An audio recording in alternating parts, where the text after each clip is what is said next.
Do you like movies and games also? Listen, so much more they all know. Vice, Lotus, and welcome to Corrective Consciousness. Welcome to Corrective Consciousness, episode 149, the podcast where we explore the inanity of pop culture. I'm your host, vysethebold, and this is Lotus Prince. So, the famous duo, the Red Hair Menelaus gang is what they call us. What's a Menelaus? You brought them up. Oh, yeah. That's for those of you who listened to our first two episodes. For anybody who doesn't know what that's referencing. Well, it's referencing Menelaus from the Odyssey, who has red hair, clearly. Abe's Odyssey. No. Okay. I'll take your word on that one. I never played any of the Odyssey games. Oh, they're fun. Anyway, the Oddworld games, I should say.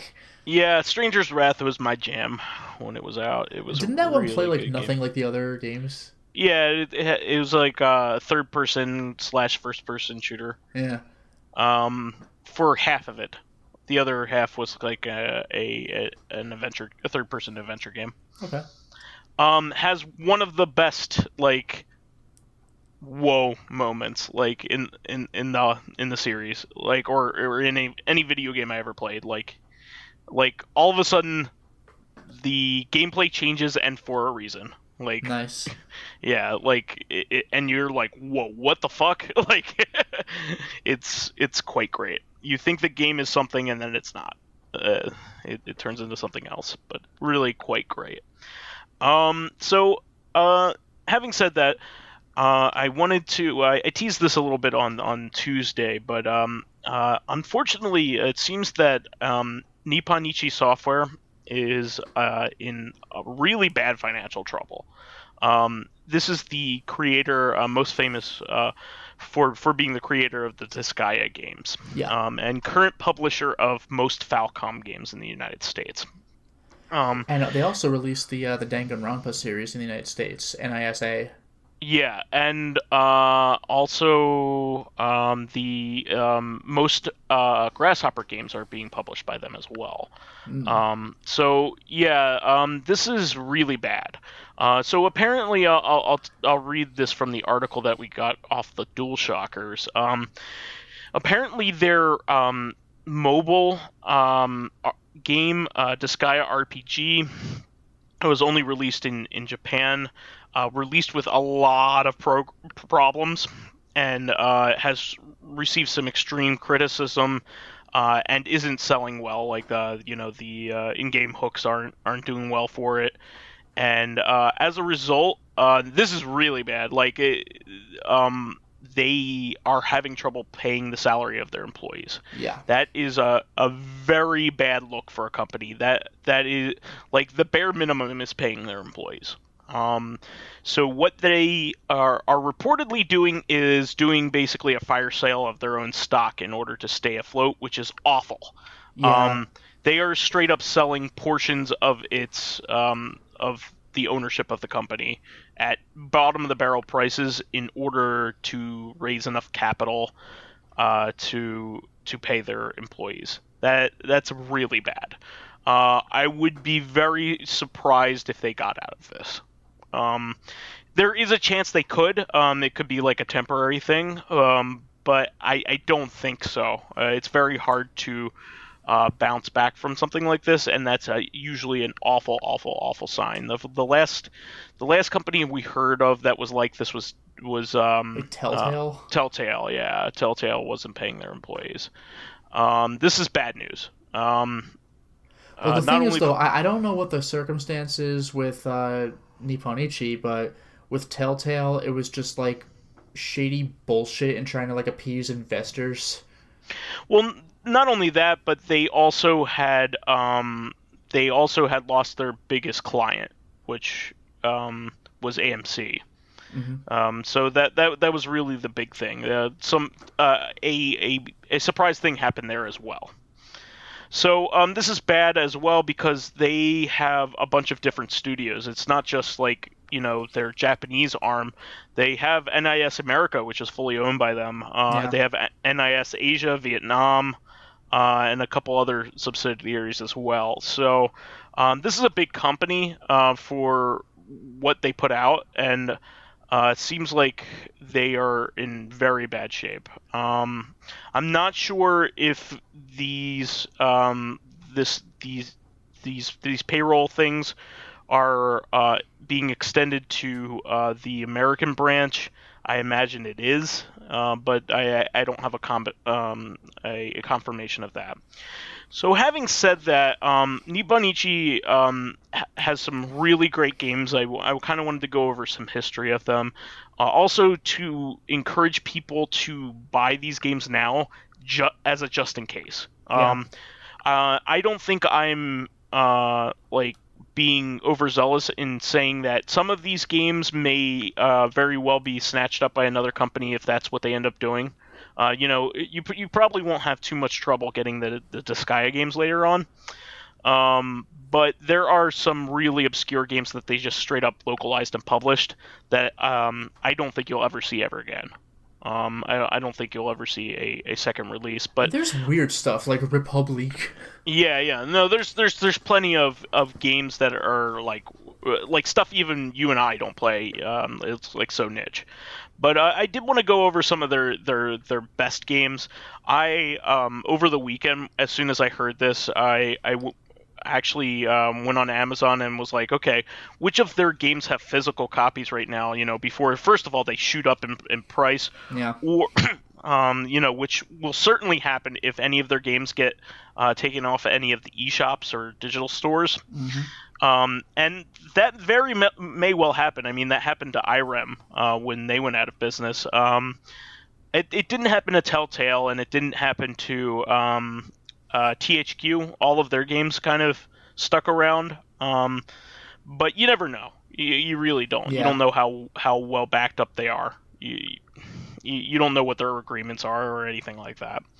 So I went ahead and got 3 of their Switch games, which are physical.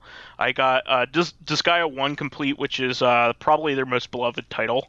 Disgaea 1 is a really good game. I will say, though, it's because it's like the first one in the series, it's lacking a lot of quality of life improvements that the sequels had, but the Complete Edition probably has those. Yeah, so this is the way to play it. Like, Disgaea 1 on the PS2 is no longer the ideal. Yeah, it says a true remaster piece, dude, which is of course in their pretty voice. DOOD, dude. Yeah. So I love this company. I've been a fan since PS2. There are some people that have been fans of theirs since since the PlayStation. If you were woke back then to Rhapsody, they made Rhapsody for the PlayStation 1. Well, I remember this. It was in I forgot which game it was. It might not have even been Disgaea. It might have been like Makai Kingdom or something. I forgot. But like, the Disgaea universe has a habit of having cameos from other Nippon Ichi games. Sure. And one of them had the woman from Rhapsody. Yeah. And like, I was like, I don't recognize this character from other Disgaea games, and I googled her. It was like, Rhapsody, a musical adventure. What? Yeah, it also came on the DS as well. The PS1 version is the version to get because it's a very musical game, so the music quality is a lot better on the PS1. They've been their titles have been released in America ever since that game. But really, a lot of fans when Atlas localized the first Disgaea game, they really came into their own. That game sold incredibly well. It's not a cult hit by any means. It was an actual greatest hits title. Yeah, that's true. Yep. It was a huge hit and very unexpected. Because there were very few tactics games for the PS2. This was a game that harkened back to Final Fantasy Tactics, but didn't have all the seriousness of it. The game has its emotional moments, but overall, it's a very wacky experience, right down to a lot of the attack animations. Not to mention, your magic spells get freaking stupid because you have Fireball, Beta, Sigma, Omega, or something like that. No, it was like Alpha, Beta, Gamma. I forgot what it was, but like there are like 3 or 4 levels of spells, and the 4th one is ridiculous when you cast it. It's great. Yeah, actually, one of my very favorite things to do in this game is actually just go into the menu and read the item descriptions because they're all funny. Hilarious. Yeah, they're really actually. You know what one really got me is you know how in Pokemon you can use, I think it's called the escape rope, to just beam out of a dungeon. Yeah. Well, Disgaea has one of those.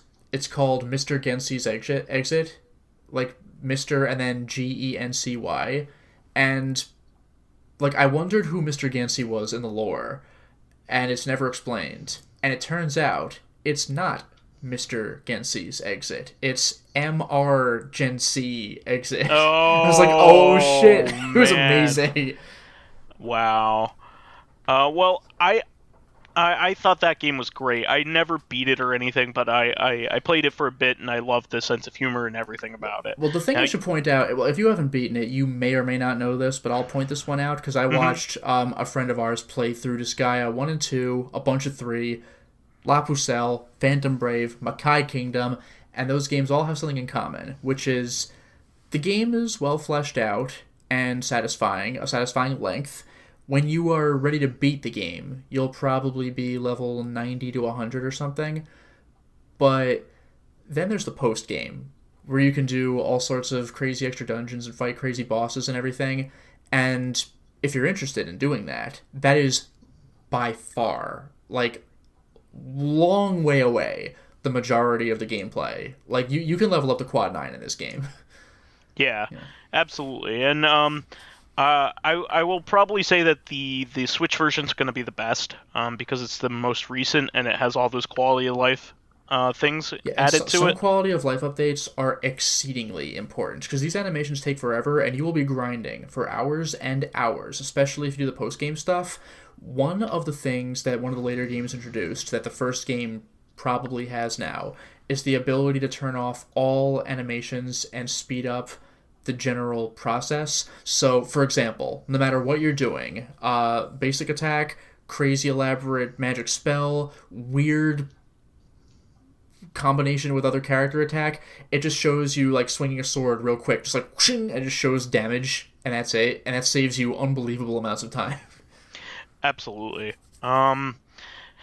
Really a great series, and you will not even regret just buying this just in case, because if you like this type of thing, or even if you kind of are a little curious about strategy RPGs, it's a good way to get into them. Yeah, it's pretty user friendly.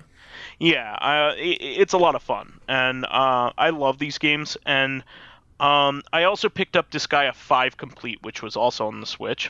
Yeah, I don't know much about that. I know our friend Luminaire has played it. I don't know if he beat it, but it sounded like it was a solid game. I mean, surprise, surprise, it's the 5th Disgaea game.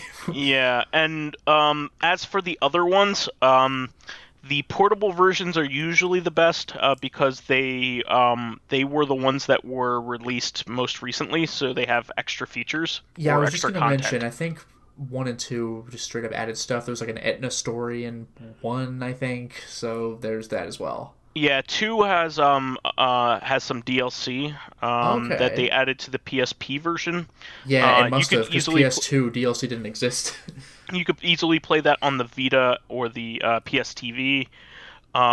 Same thing with the versions of 3 and 4 are also Vita games, I believe, as well. So was that Prinny game? Was that like Prinny Hero or whatever? So I was going to bring those up as well. There are 2 Prinny games for the PSP that can be easily played on the Vita or the PS TV. Okay. They are still readily available on the PlayStation Store, and they play a lot like the Ghosts and Goblin games. So, I think that's right. They are 2D platformers. Yeah, those are a lot of fun. There's even a Disgaea visual novel about you being a Prinny. I can easily believe that. Yeah, but it was released in English, which was unusual at the time. For the time, that's very unusual. It was released on the PSP, and it's a game where you're a Prinny looking for underwear.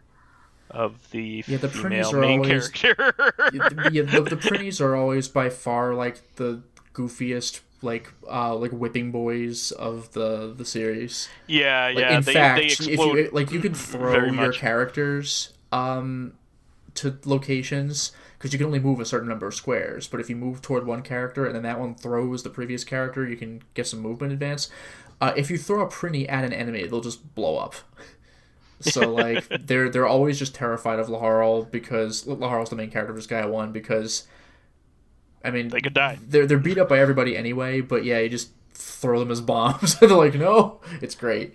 Now there are plenty of other games like in their Marl Kingdom series, which I'm going to go over a few of them. The next one was Phantom Brave, I believe.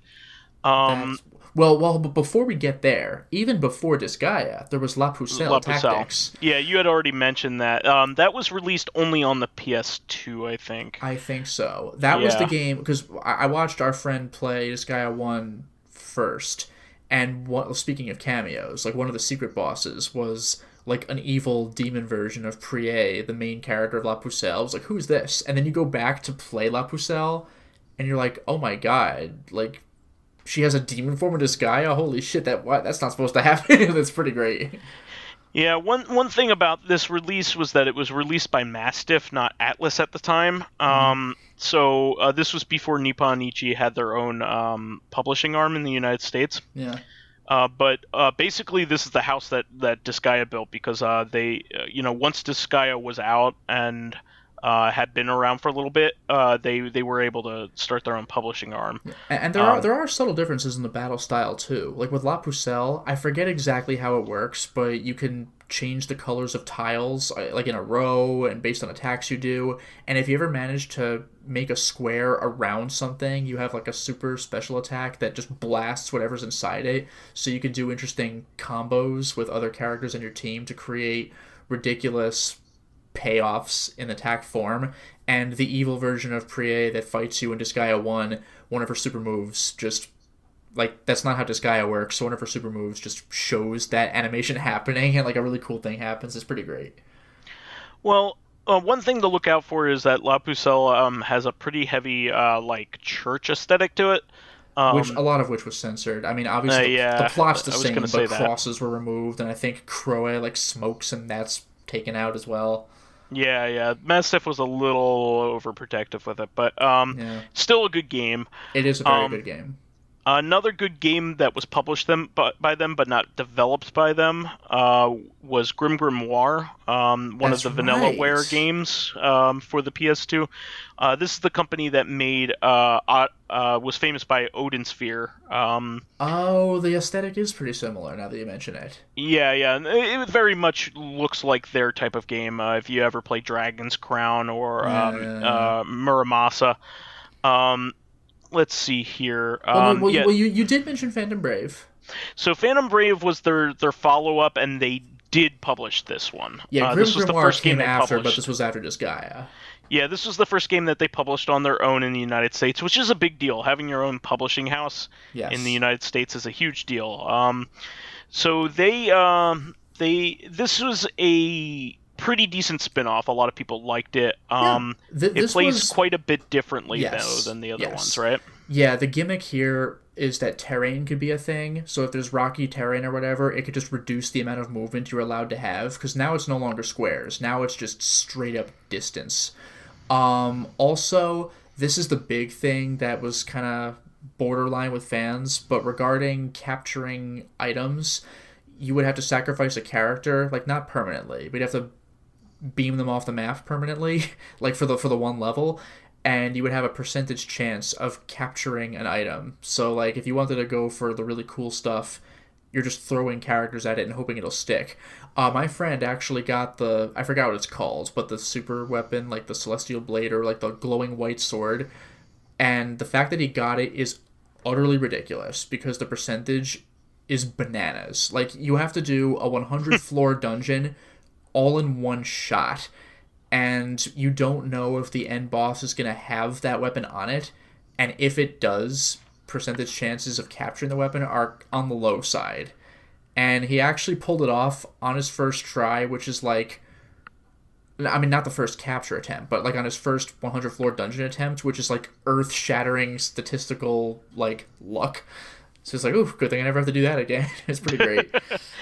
Well, this one is readily available on the Steam store, actually, which is really good. That's right, it did get a PC release, as did Disgaea 1, I believe. And Disgaea 2, but I do Very not nice. recommend Disgaea 2's port in the slightest. Oh, yeah? Disgaea 2's port is broken. Too bad. It won't get. We know it won't get fixed at this point. One thing I should say, by the way, going back to Disgaea, I forgot if the other games did this, but Disgaea does for sure, and La Pucelle does for sure. Well, I forgot how you do it in La Pucelle, but the thing with Disgaea is it's possible to grind for not experience. I forgot what you can grind for, like some spirit points or something, by killing your own characters, because you don't lose them permanently as long as you beat the map, but you obviously lose them on the battlefield you're playing on. But you could just throw your own character down and have another character kill it for quick, cheap gain, because, it can't fight back. It's your character. But if you do it, like, an insane amount, like 100 times or whatever, you get a bad ending. And Disgaea 2's bad ending is pretty legendary. Like, you just see a still image of your character looking all dark and creepy over the credits, and you're like, that's it. But then post-credits, it's just a black screen, and you get text boxes and voice acting, and it's pretty amazing from there. It's really great, is all I'll say. Well, I should add that Disgaea 5 does have a port on PC as well, but the Switch one is complete and portable. So is 5. So 5 on the PC is complete, but Disgaea 2 is probably the only one I don't recommend, because apparently there's a glitch with NVIDIA cards, which are the most common cards out there, where the text boxes don't render. Oh, come on. Yeah, so I would avoid that one unless you're absolutely sure it would work on your system. It doesn't fail with every NVIDIA card, but it's still something you should know going in. But 1 and 5 play great on the Switch, so I got those. Let me see here. There are plenty of other good games in that kind of line of games, well, also, right? in that universe, there's also Makai Kingdom. Makai Kingdom's the next one, right? That's a brilliant game. It's probably my favorite of the Nippon Ichi games I've seen, like, in that universe. It's actually kind of funny. That Makai Kingdom is the only of the Marl games that I held on to after I made a purge of games. So that's a solid game. Great music as it's usual. Probably their best game. It's way up there. Again, you move with distance and not squares, but they've changed things up so that you can have little buildings. You can produce like little building bases. I forgot what their functions are, but you can jump into them and out of them, so you can kind of store away characters and bring them back. You can also use vehicles. You can produce vehicles and get a little further like there. Like tanks and stuff, right? Yeah. The gimmick with this game, though, is that you play as, like, an overlord, but the thing is, like, all of the main characters in the games are overlords, and you never really saw this before. Like, everybody's final boss tier, and one of the jokes in the game is that one of the characters, Mickey, he has this, like, hey everybody, like, kind of voice, but he, like, looks so serious business, and apparently his actual profession is to be a final boss in various video games. He just has to run off and, like, be a final boss because he looks the part. It's kind of amusing. Also, the part that really got me is that the main character that you play as, Zeta, is voiced by Crispin Freeman, whom I freaking love as a voice actor. He's English dub Alucard. Sure. He's one of your favorites. Yeah, he's one of my favorite voice actors, especially from the 90s and 2000s. And his sort of catchphrase is that he's a badass freaking overlord. And it's just like, it just sounds so fun when he says it. It's amazing. And in Japanese, it's great when he uses his eye lasers, because he just goes like, Zeta Beam! Just like fries people. It's freaking fantastic. Well, that game, unfortunately, is only on PS2. And there's one more on the PS2 before we move on to other titles. That's Soul Nomad. That one's pretty good as Soul Nomad and the well. World Eaters. Speaking of which, by the way, Yeah. I think Grim Grimoire actually came after Makai Kingdom, and then there was Soul Nomad. Yeah, but Grim Grimoire's not Yeah, related to these it's games its in own the slightest. thing. Yeah. That one's just made by Vanillaware. It has more in Yes. common with the other Vanillaware games than it does Very the much other so. Nippon Ichi games. Yeah, except for maybe like the character design. Yeah, I mean, Grim Grimoire was also a popular game as well. I think that even got a PS3 re-release as well on digitally because it was so popular. That one is kind of like it's like Harry Potter mixed with like a side-scrolling RTS game. That's the thing. Like it's 2D, but like I hesitate to call it a side scroller. Like it's a little complicated. But it does play like an RTS game for sure. Like where you have to set up bases that can produce enemies and then use them to attack the other guys' characters and then their bases. It is very 2D, like vertical RTS. It's a little difficult to describe. Yeah, it's a funky game, but it's supposedly pretty fun. Like you keep having to amass resources and then spend them on enemy units and stuff like that. It's interesting. Yeah, they were a really great developer for the PSP and for the Vita. They published and developed a lot of games. One of the games that I actually have some history with. Actually, if you search Kurt Collada, friend of the show's website, Hardcore Gaming 101, it has probably my only article in full that I did there. I did portions of other articles and edited other articles. But this one I actually almost wrote the entire thing for is ZHP Unlosing Ranger versus Dark Death Evil Man. It's a mouthful, but this was a roguelike before these types of games were popular in the United States. This was before, the roguelites kind of got people into them. The Spelunky like Binding of Isaac kind of games got people into this type of game. But this was a lot of fun. It has some of the best humor that I've ever seen in a video game. It's really funny. It's about essentially what it is you are that universe's version of a Power Ranger. It sounds that way.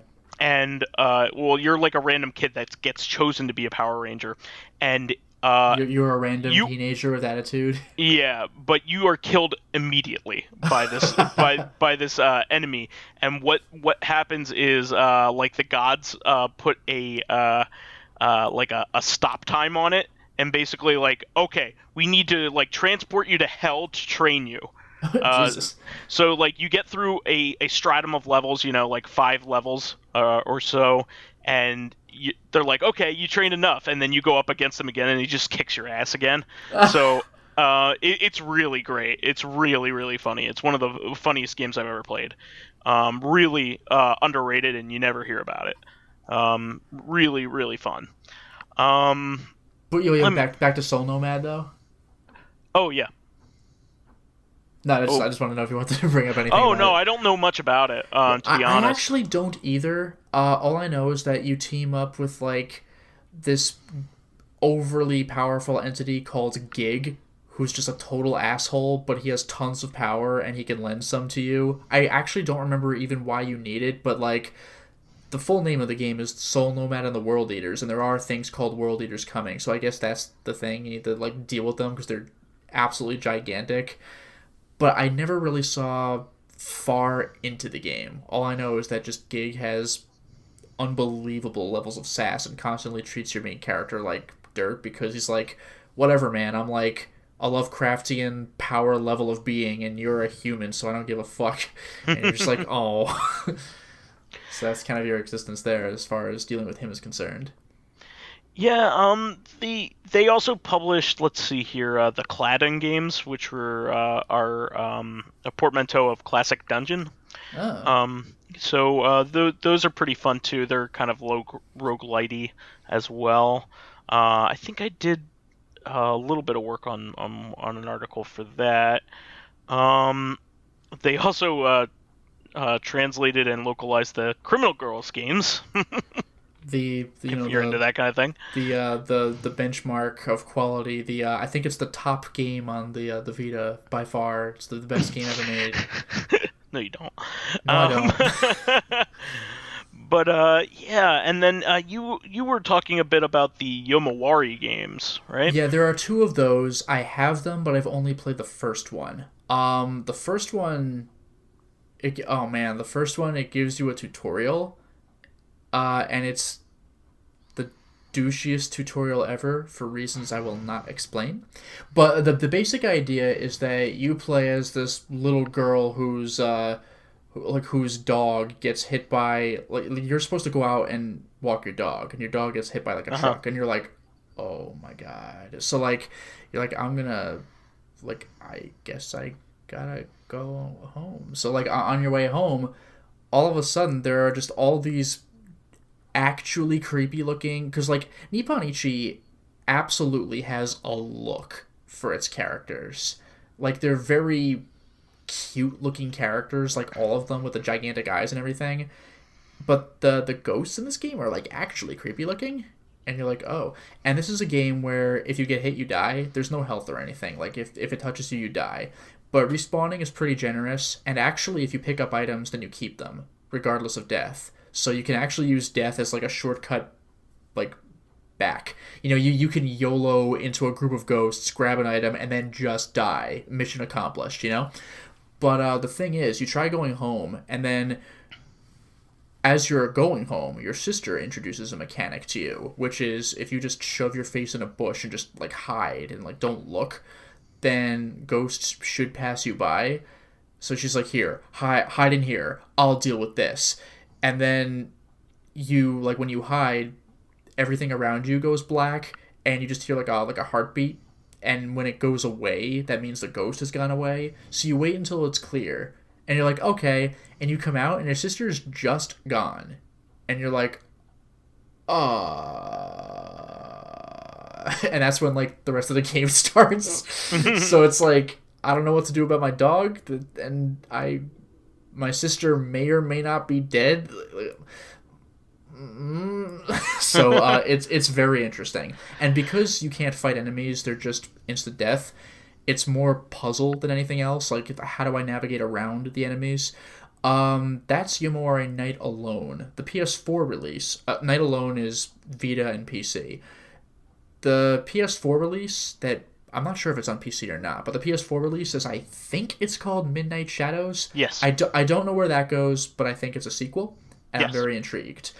So what I ended up doing was, along with Disgaea 1 and 5, I got the physical copy of the Switch collection of the 2 games. Oh, that's right. They were both in one collection on the Switch, and they were both in separate physical releases on Vita and PS4. Yeah, they are both. You could do separate releases digitally, and it actually will be more expensive. So I definitely recommend getting the physical copies while they're still available. Yeah.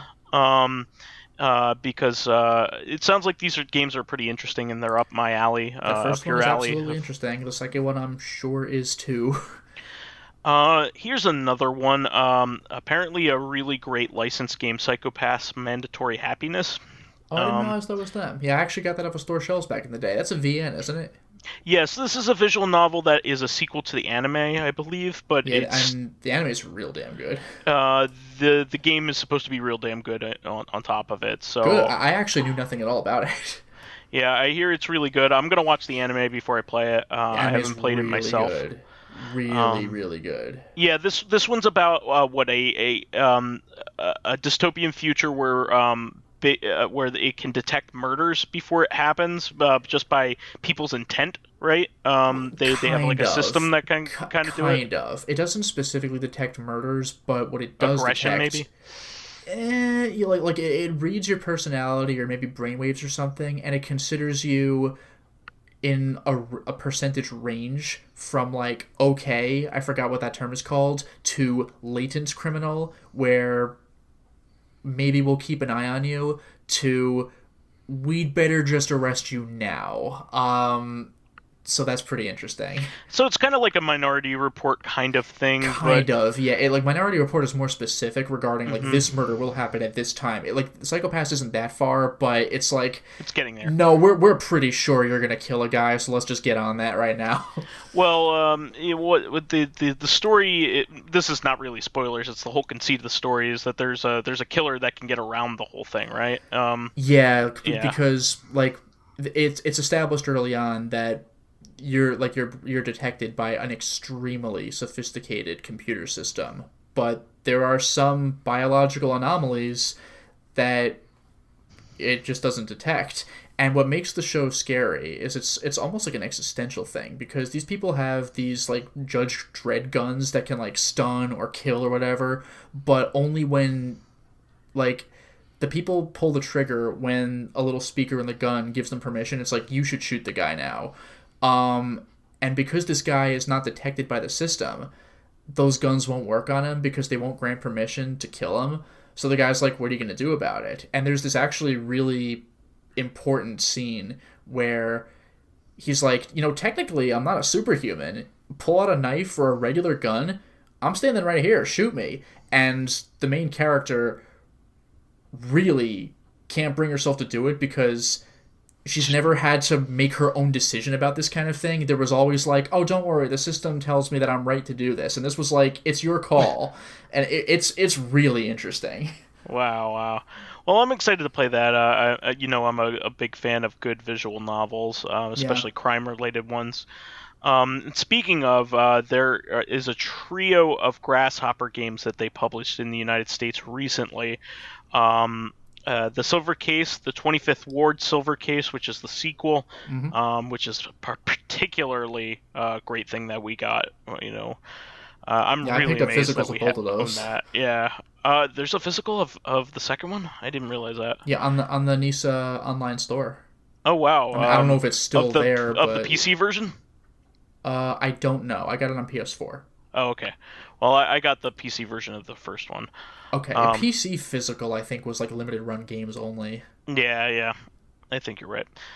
But they also put out a remaster of Killer 7, which is the definitive version of that. It also ties two games together, which is pretty cool in the new version of it. Really cool stuff. Let me see. Well, one other thing I want to bring up, I've been streaming it lately, is The Liar Princess and The Blind Prince. Yeah, I was actually going to ask you about that. I knew that you were doing that. That game's fascinating. It's a very simple game. The entire game is an escort mission, but it's not infuriating. It's just like, you need to make it to the exit with the prince. Every single level, that's what you do. So, he's blind. So you have to hold his hands to move him, which is actually a good thing, because you could just drop him somewhere and run ahead in the level and look at what's up. The basic premise of the game is the prince goes into a forest and he hears gorgeous singing. And, the thing is, the forest is usually populated by monsters, so he's like, I don't know who's singing here, but it's pretty cool that they're doing it. Well, it turns out that who is doing the singing is a wolf, and it's a monstrous one as well. But it just has a beautiful singing voice. So the prince, comes and listens to it, but he can't see it because it's far away. And he, applauds when it's done. And the wolf is like, I've never received applause for my singing before, but okay. And this goes on for a few days. Eventually, the prince decides to climb up this hill that the wolf is standing on and see who's doing the singing. And this takes the wolf by surprise, because who would ever do that? So the wolf is like, oh shit, he can't see me. So it moves to, push him away. But it moves too quickly and just slashes him across the face, which blinds him. And the wolf feels like shit about this. So the wolf goes to a witch in the forest and asks to, the wolf wants to bring the prince over so he can have his eyes restored. So the wolf makes a wish to become a princess. But the witch is one of those, asshole witches who will grant you just about any wish you could ever want if you are willing to give up your most precious thing. So the wolf gives up its singing voice in order to bring the prince. So the rest of the game is trying to bring the prince over there. I haven't beaten the game yet, but if the prince is going to get his eyes fixed, he's going to have to give something up too, so I don't know. But it's a really interesting dual life kind of thing where the prince does not realize that the princess is the wolf. And the princess is like, should I tell him? I don't... So it's an interesting plot between platforming and puzzle solving levels where sometimes you need the prince's help to step on switches or lift objects or things like that. It sounds pretty neat. Yeah, it's a fun game. Like if you just want to beat the game, it's probably like 3 or 4 hours. But if you want to go back and collect other stuff, it'll be a bit longer. It's not supposed to be a long game. Like it like how much longer did you really want it to be? You know, like that kind of thing. So Sure. It's a cool look. Neat. Let me see here. Oh, I wanted to go over their Falcom their relationship with Falcom. Now, Xseed had a long-standing relationship with Xseed. Falcom did. I'm sorry. Yeah, Falcom with Xseed. Falcom had a long-standing relationship with Xseed to the point where they localized pretty much all of their games, all of their major games, since the modern era. I would say, with very few exceptions. There's only one major one that I can think of, and it was Gurumin, which was also released by Mastiff.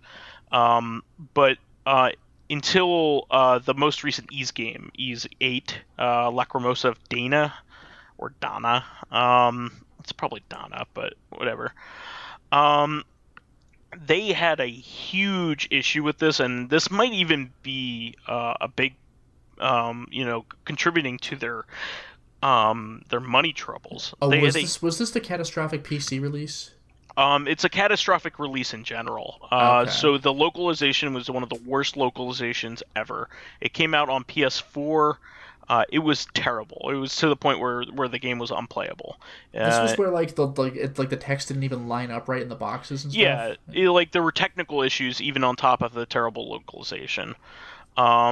It was unforgivable. It was that bad. And Xseed had always done a fantastic job with the Ys games, I might add. And they must have gotten outbid, and then NIS released it in a terrible state. It was awful, and they had to relocalize the game. I've only ever seen this happen one other time in recent memory, and that was that Jake Hunter game for the DS, where they totally relocalized a game because it was so bad the first time around. And it came out like that. It wasn't a preview or something. Yeah. So they relocalized it, and then they put out the PC release, and it was near unplayable when it first came out. And so their work on that was very bad and very poor, and I'm sure it took up a lot of resources. On top of that, they outbid Xseed for the Trails of Cold Steel series. Yeah. So they will be localizing parts 3 and 4 when Xseed did parts 1 and 2. Probably Xseed will Falcom releases will be Cold Steel 1 and 2 for PS4, which just recently came out. Their extended editions on PS4, which is a big shame because they always did a great job, and now NIS for some reason can't get their shit together with their stuff. So what also bothers me is just the fact that they're overstepping on pre-established series. Yeah. Well, pre-established. I mean, series that already have a translator. I'm going to get part 3. Okay. Even if they did do a good job localizing, it's not going to feel the same when you have 2 different translators. And there's no promise that they will follow the same naming conventions or anything that either. Yeah. So that's a big shame. So we also have a couple translations in that are very much in jeopardy. You have the Trails of Cold Steel 3 and 4 that may not come out because these guys can't even pay their employees. And there's also Ys 9 is coming out at some point too. That's been announced. Do you think it has an even more embarrassing title? I think they announced the title of that too. I'm not quite sure what it is. Right. I can find out, but it's I'm really sad for potential future releases of Disgaea games and other games in these series, but I'm also really sad for the stuff that we. It's Monstrum Nox. Monstrum Nox. That's actually a kick-ass name. I actually kind of like that. Monstrum sounds pretty stupid, but Monstrum Nox, it works for me. It makes me think of nostril. Nah, Nox is like night. Yeah, but the combination of words reminds me of nostril. Fair enough. But anyway, yeah, like I said, I'm upset for the employees. I'm upset for everything involved, and I'm upset that the seemingly nail in the coffin for this company is a mobile game that, first of all, I would never play, but second of all, would never get to the United States. Yeah. It's very shitty. It stinks. So I'm really hoping they pull through. But this is a bad time for them. I would be very surprised if there aren't any repercussions. And that's a big shame. That's a big shame about that. So I'm hoping for best of luck when it comes to this stuff. So I don't know if you have any, but those are like the major titles that I remember from their output. The only thing I'll mention is just what I said in the very beginning, which they also localized the Danganronpa games, which are they fantastic. Really got huge. Yeah. Yeah, I played 1 and 2. I just beat 2 very recently, like last week. Mm-hmm. And they are fantastic. I'm moving on to the Ultra Despair Girls game. Right. Yeah. And then I'll watch the anime and then play the third game. But yeah, I feel very bad for them, especially since there are some beloved titles here, and they're also a cool company in general. I mean, there's a reason why they had really good localizations in a time when that wasn't always the case. And they were really funny, and had a lot of like cool pop culture references and stuff like that. It stinks that on the last couple projects they kind of ruined their reputation because they used to be a top-notch. I would say a lot of people would say Axis and Exceed and Atlas and them all made like really good localizations, and unfortunately with what they did with Ease, I don't know what happened there. I want to hear the behind the scenes story on that as to what had happened, but it's just some god awful stuff happened, and it's really a shame. But I think for now that'll have to be what we talk about on this one. There are plenty of other games. Don't feel as though I left things out of here. You know what I mean? Because there are tons and tons of games that I didn't mention. But we were going over a good selection of them. Yeah. So I'm sure we'll talk more about this as the story develops. I hope that this company holds on because they're the good guys. They're some of the good guys. It's a shame. But we'll move on to our weekly topics here, Lotus. If Sure. Without further ado. Yeah. So for fan comments here, this one kind of amused me because like it really makes you think. Regarding the talk about life sims. Fakafon had asked, hey, does Evo count as a life sim? That's a decent question. Like, is it a life sim? Like I don't know, but it's a lifestyle. One? The Super Nintendo one or the fighting game? The fighting game? No, neither. That's Space Simulator? Really? Isn't it? No, Evo's a Super Nintendo game. Is it? Evo Evolution, isn't it? Perhaps. Oh, maybe I'm thinking Evo Online. Maybe that's one problem. Eve Online? I was thinking Online. Eve. You got me. Yeah, no, but he's making a play on the topic here.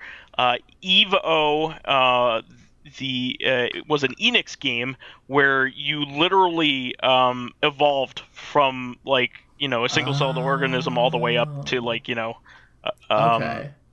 different other beings, like a fish like being, a monkey like being. Hey, do you think Rez is a life sim? So it was, in some ways, I guess you could say it's a life simulator. It's an RPG that. Yeah, fair enough. that All right, so Dracologist had a comment. Played Spore, but the problem that Spore has no end game. It just becomes this meandering about. As for my personal farm, about is Slime Rancher and recently Little Dragon Cafe. 2 games that need to be married, as each would complete the other greatly. Robert Edwards is a longer one. This is about microtransactions. So he says, I've had this discussion with my brother numerous times. We both come to the conclusion that loot boxes or microtransactions in general are outright ruining the enjoyment of games. Their inclusion by definition means the game was in part designed around them. Extra grindy, artificial time barriers, etc. Thankfully, there are publishers and companies out there who understand the disdain these practices bring with them, so right now I no longer support companies in any way, shape, or form when they include these greedy tactics. It's made worse by the fact that more and more games are being released in half-completed states. How about you work on building up some goodwill with your audience rather than attempting to milk them dry? I will add that regular DLC and just skins for the sake of skins are fine. In fact, I've always supported additional content in the form of an extra chapter or what have. But there's always the risk that it was planned to be included in the base game and just moved aside in order to score more cash. Even so, if the base game provides more than enough actual content, I feel that's fair. Compare it to a movie. You pay, let's say, $15 for 2 hours of entertainment. I've always found that 60 for 40 in a game is fair. It varies depending on the quality of the game versus the quality and quantity of the gameplay. Unrestricted capitalism will lead to the downfall of any industry. Temper that greed, I say. How about you be happy with 50 million instead of 100 million? Yeah, especially that last part resonates with me. Like, there comes a point where, like, money can't buy anything. Yeah, you couldn't do more with more money if you tried. Like, I have $1 billion, but what if I had $100 million? Like, who cares? You can't notice the difference anymore. Like, just do your fucking job. Living Corpse had a few comments. 1. The sad thing is microtransactions like loot boxes are used as compensation for employees at game companies for all the crunch time. That is a sad thing. Regarding the It Chapter 2 teaser, the actress who plays the old lady for It Chapter 2's teaser is a phenomenal actress and deserves blank checks for the rest of her remaining years. Yeah, she's creepy as shit. Vice, did you ever actually see that trailer yet? Not yet, but I'm going to see it. Yeah. And regarding what a coincidence that I brought up Jimmy from Double Dragon in Reactive. I forgot the context of it last week, but he said, Jimmy, it's supposed to be Bimmy. What were they thinking? There is Bimmy and Jammy in that Bimmy game. and Jammy, my favorite. And then finally, regarding what shitty world would you rather live in? Hokuto, Fist of North, or Hokuto, Attack on Titan, or Berserk. He says, at least you have a chance of being a Titan shifter in Attack on Titan. Yeah, but that is little That's not compensation. a good existence. How many Titan shifters actually retain their humanity when they do it? Because it looks like the vast majority of Titans are just mindless idiots that enjoy eating humans. Fuck that. And so now we have a question. And by the way, I should point out, this is the very last fan question we have. So after this, we are out. So if anybody else would like to contribute questions, we would very much appreciate it. But Insane Buffoon asks, what instances have you found yourself rooting for the villain instead of the hero? I don't know about rooting, but I love a gleefully dickish bad guy. So I don't want them to really just win. They're just fun to watch. But I like having them around. Yeah. I love the bad guy in Hardcore Henry, for instance. He's awesome. awesome. Yeah, he was interesting. He was a video game bad guy. Oh, 100%. And it was great watching him. He was very similar to the telekinetic guys that are in Gantz. Okay. He would do something telekinetic and he would bleed out his nose because he's destroying his body by doing it. Yeah. Yeah. This one's kind of low hanging fruit, but I mean, I wouldn't say that the main guy is a hero, and I wouldn't say that the antagonist is a villain, but, like, fuck Ferris Bueller, man. Like, the principal went way, way too far, like, hunting him down, like, in public and everything. That was ridiculous, but, like, Ferris Bueller's wrong. I know he wanted a day off, but, like, goddamn, dude. You're really showing your teacher side here. No, it's not even about being a teacher. Just Ferris is just kind of like an asshole. All right, Mr. Fruling. No, I mean, the principal, I got to admit, the principal is kind of more of an asshole, but, like, Ferris Bueller is, like, not You're an asshole. right to do what he's doing. He's an asshole. But Ferris Bueller's not right. The principal is more of a dick. I'll grant you that. But Ferris Bueller is not right.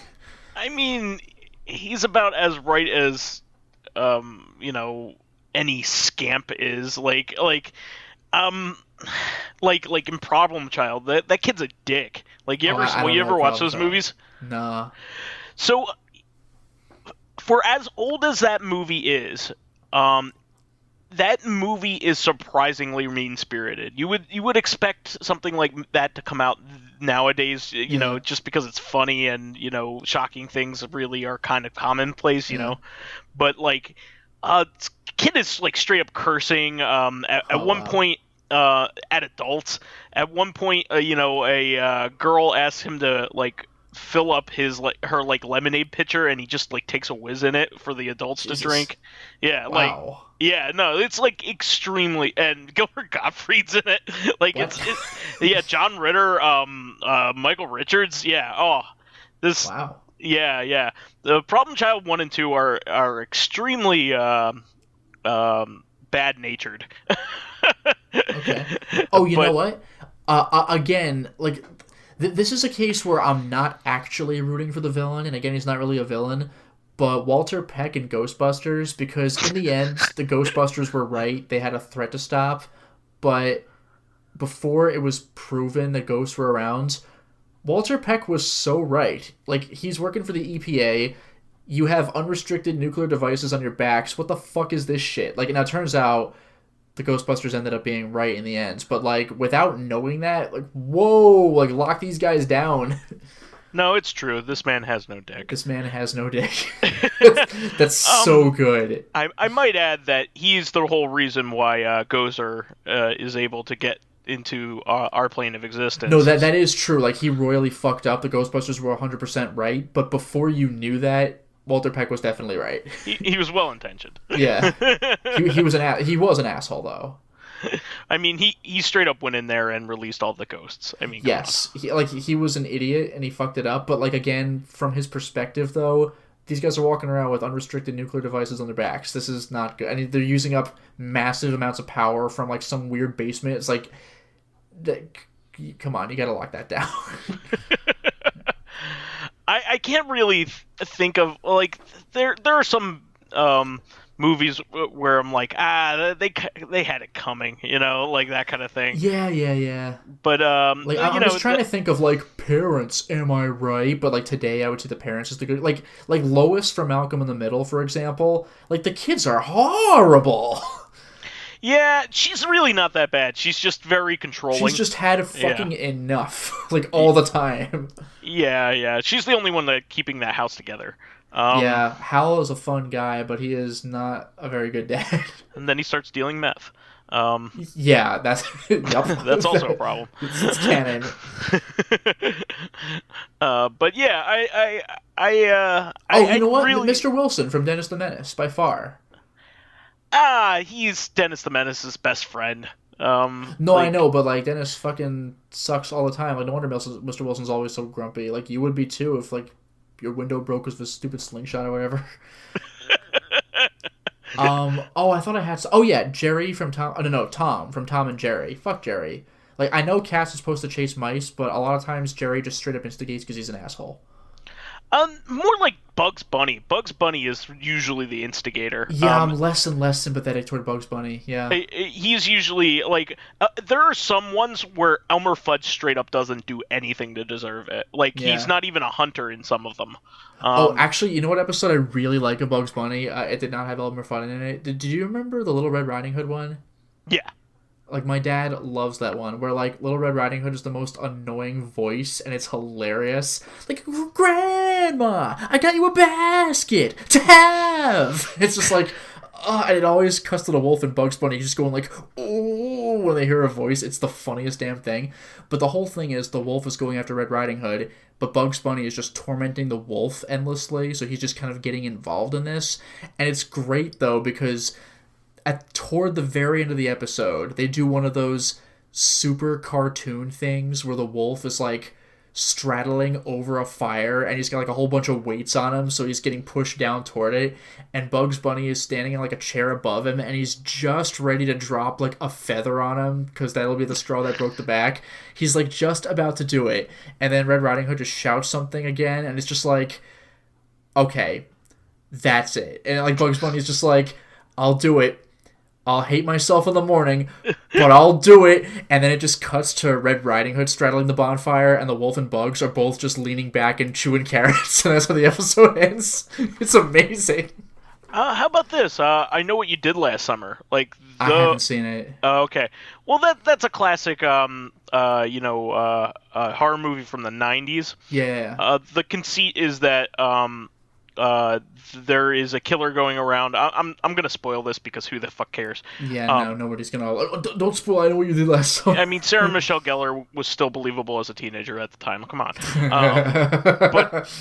So the conceit is like a bunch of kids get drunk and hit an innocent bystander on the side of the road. Oh sure. And kill him. And they straight up just like do a hit and run and don't tell anybody. Okay. I did know the premise. And so the killer is going around killing all of the kids involved in that accident. Mm-hmm. It turns out that it was the bystander's father. Okay. Is going around killing them all. Then the sequel, get this. With the funniest title ever. I still know what you did. No, don't worry, I did not forget what you did last summer. The second one is actually the kid didn't die. Oh shit! That's a legitimate twist. He's coming back to kill them for killing his father. That's amazing. Yeah. That's legitimately amazing. Yeah. So that's great. That's actually a pretty good. They're not bad for that era. Of movies. Scream is like the best one of that era. Scream is a parody of the whole genre. Well, actually, really, it's a good horror movie to begin with, though. Like on top of it, it's a parody, but it's also good at being in the genre too. By the way, I don't even know if this really counts, but any slasher movie that is a sequel, so it's just straight up douchebag camp counselors and just kind of waiting for them to get picked off. So you're rooting for Jason or whatever. Yeah. In the first movie. Yeah, they were douchebags, but like you still felt bad at least, but like they make them less and less likable on purpose in later movies. So you're just like, oh yeah, let's watch this douchebag get killed off by like Jason or Freddy or whatever. But I Know What You Did Last Summer. Like, there's a legitimate reason why this guy's killing them. Like, yes, you may not like it, but also, fuck you guys. You killed a guy. You were irresponsible to begin with, but then you didn't tell anybody. Like, and we're remorseful about it. Actually, you know what's speaking of which, this is very similar, but it's not handled the same way. I don't think you've seen it yet. Actually, have you ever seen any of the Pumpkinhead movies? No, but I always hear good things from you. You need to see the first movie. It's very good. But like the basic idea in Pumpkinhead is the kids aren't the guy. He has a pumpkin forehead. Yeah. Oh, the kids aren't generally douchebags. There's kind of like one among them is definitely more of an asshole, and even the other kids are like, okay, this guy. But they go to some really like backwater farming area, like population like 5, and they're just messing around their dirt bikes, and they do like a jump like off of a little. It's not a ramp, but like an incline, and on the way down, they like knock into Lance Henriksen's kid, and they kill him, and they're like, oh no. And Lance Henriksen perfectly knows they did it. Like, he's not far behind. He's in the house. And they're like, oh my god, sir, like, I'm sorry or whatever. Like, I didn't see him there. I didn't mean... Like, this is not I Know What We Did Last Summer. Like, everybody knows who did it, and the father saw them. So Lance Henriksen's like, all right, fuck you guys. So he goes to like the town's local witch, and he's like, I want revenge. And she's like, okay, it's gonna cost you big time though. And he's like, that's fine. So he summons Pumpkinhead, and Pumpkinhead starts taking the kids out. But the catch is that Lance Henriksen feels the pain of the kids getting killed off, and he realizes, number one, I don't want this anymore for me. But number two, I wished a really cruel fate on these kids. Like, I myself want this to stop. So it's actually really interesting where it goes. Because Pumpkinhead, you should see the Pumpkinhead monster. Like, you gotta see his face. You don't always get a good look at his face, but, like, he has such a hateful face. And by the way, no, it looks nothing like a pumpkin. It's named after, like, the local, like, Pumpkinhead, like, church. Or, like, it's named after a place. He does not have a pumpkin head. It's like Hootie and the Blowfish. There's no kind yeah, of like, Hootie. I don't remember any Hootie. I mean, wait, no, never mind. But, yeah, like, but Pumpkinhead, the monster looks creepy. Like, and it's really interesting, because whenever he's around, you just hear cicadas. So, like, it's just this creepy, like, sound whenever he moves, and you're like, oh geez, I don't want this. Yeesh. He's fucked up, man. It's great. It's pretty great. So the kids are like, how do we stop this? And the guy who sicked them on him is like, shit, man, I don't know. Like, it's pretty interesting. Wow. Yeah. Well, I think that's a good sampling here. I really do want to encourage everybody here to put some questions here, because we do really need these, and we love doing this every single week, especially when it's an interesting one like this that makes us think a little bit. So please do include questions, and multiple ones if you can, in the comment sections of our platforms, because I think it would be really good for us. Otherwise, Justin's going to come up with one, and I just don't want to read that. So, I mean, he'll read it. What did you do yesterday? That's our question. This is lame. Well, I'm fine, thanks. How are you? Did you hear the one about red-haired Menelaus? Yes. Oh, okay. Well, I'll tell you anyway. Oh, sorry. See you next Wednesday. My mistake. That was the funniest goddamn. Oh man, definitely watch American Werewolf in London. Just do it. Oh, he just leaves. He just walks in on a porn movie happening and then leaves. Yeah. Oh, my mistake. Like on set. Why was that scene? And everybody just stops where they are, which is so good. Hilarious. It's just like Home Alone. It just suddenly cuts to a weird movie. You're like, oh, okay, thanks. What? Oh, in Detective Pikachu, they actually Yeah. had angels with filthy souls. That is baffling. Yeah, Ryan not Reynolds Home Alone. must have made that happen, because who the fuck else? Angels with Filthy Souls was actually in it. All right, I believe you, but my Tommy gun don't. Merry Christmas, you filthy animal. Well, the funny thing is, like, they must have had access to the original video, because, like, it wasn't like it was on an angle or anything. It was playing on a TV. That's so good. Oh man, I really wish that movie was real. Look, I'm sorry, Johnny. Snakes. I don't know no snakes. I keep forgetting that line. I always remember Angels from Filthier Soul. With Filthier Souls, you was smooching everybody. Little Joe with the gimpy leg. Little Mo with a gimpy leg. Mo. Cliff. It's a lie. The orderly named Cliff. Everyone just looks at him. I forgive you, but my Tommy gun don't. I must be getting soft because I forgive you. It's the same fucking movie. Why are we watching this? He apparently got away with everything in the first movie. Yeah, that's true, actually. Like, is he the villain? Like, whatever. We're just doing the same scene again. That's amazing. How do people deal with this guy? I was really hoping that was a real movie when I was a kid. Excuse me, sir. Do you have Angels with Filthy Souls? What? That's actually, like, Home Alone and Home Alone 2 are movies that you would think, because you were a kid when you first saw them, like, wouldn't age very well, because you were a kid and you liked them, and, that's what you liked when you were a kid. They actually get better for me as have you guys had enough? More and more, or are you thirsty for more? What a weird line. Buzz, your girlfriend. Woof. Woof. See what you did, you little jerk. I actually still love the "get out of here, you little pervert, before I slap you silly." He just runs away. My favorite part about the Buzz's girlfriend thing is like apparently Chris Columbus, the director, was like, yeah, we can't put a girl's real photo in there. She'll like feel really bad about herself. Yeah, that is true. What should we do? We'll just get like a fat boy doing like put him in a wig. Perfect.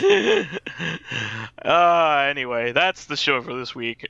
We want to thank all of our fans who contributed questions and inspired our rousing Home Alone analysis. I'm gonna feed you my tarantula. If somebody wants a tarantula, they're gonna have to barf it all up. Wait a minute, I could have sworn that went differently. Please keep us supplied. $294 on room service, or whatever the number was. One of those little refrigerators with a key. So please keep us supplied with awesome topics by submitting questions of your own via your stolen credit card. Have a lovely day. Can you imagine that shit, though, in real life? He just loudly in front of everybody, "You're stolen!" Like, you would get fired so fucking fast. Like, can you, like, customer service today, they would never tolerate that. And he just grabs this little kid by the wrist and is, like, terrified. Anyway. You can keep us supplied with awesome topics by submitting questions of your own via the YouTube and Soundcloud pages. While there, please give us thumbs ups, likes, 5-star ratings, and 5-star ratings on iTunes. It helps keep me home early. It helps promote and spread awareness of the show, and any bit of encouragement helps keep the show going.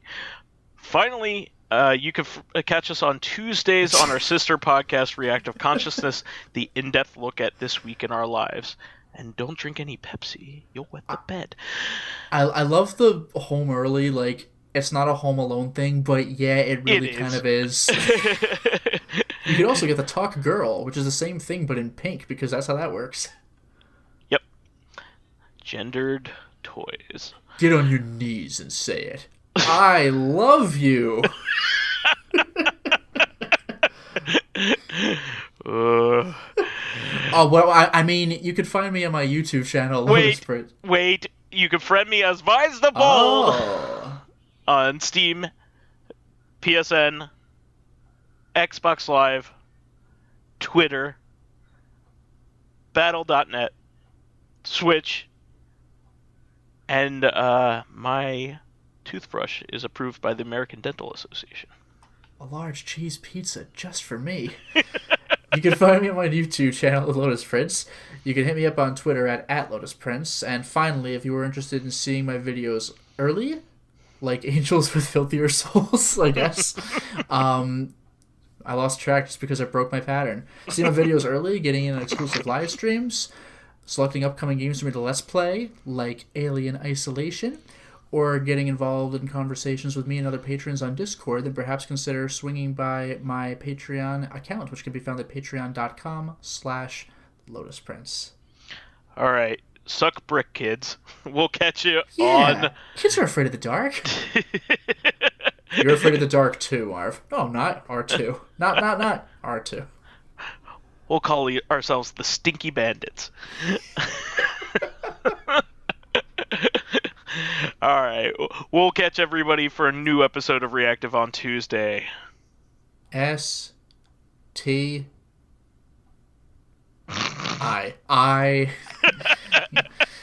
Until next time, everyone. We'll catch you then.